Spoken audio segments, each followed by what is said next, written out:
एक मित्र सांगत होता, सर ऑफिसमधल्या सगळ्यांनी एक स्मॉल कॅप फंड घेतला म्हणून मी पण घेतला. म्हटलं पण का? तो म्हटलं सगळ्यांनी घेतला म्हणून. आपल्याला बऱ्याच वेळा वाटते की एखादी गोष्ट सगळेजण करतायत तर ती आपण पण करायला पाहिजे. But when it comes to investment, जेव्हा सगळेजण एकच गोष्ट करायला लागतात तेव्हा बहुतेक वेळा एक्झिटची वेळ आलेली असते जवळ. एखाद्या रेस्टॉरंट समोर आपल्याला गर्दी दिसते, आपणही त्या गर्दीत जमा होतो, काहीतरी भारीच दिसते असं वाटतं. पण इन्व्हेस्टमेंट ही काय बिर्याणी नाहीये. इथे टेस्टला महत्त्व नाहीये, महत्त्व असतं ते कन्सिस्टन्सी आणि टेम्परमेंटला.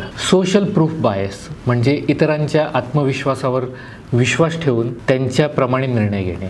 तो घेतोय म्हणून मी घेतोय. पण त्या व्यक्तीचं इन्कम, त्या व्यक्तीची रिस्क ॲपिटाईट, त्या व्यक्तीचे गोल्स हे आपल्यासारखे असतीलच असे कसं? त्यामुळे इन्व्हेस्टमेंट्स करताना कोण काय घेतंय हे पाहण्यापेक्षा कोण का आणि किती काळासाठी घेतंय हे आधी समजून घेतलं पाहिजे.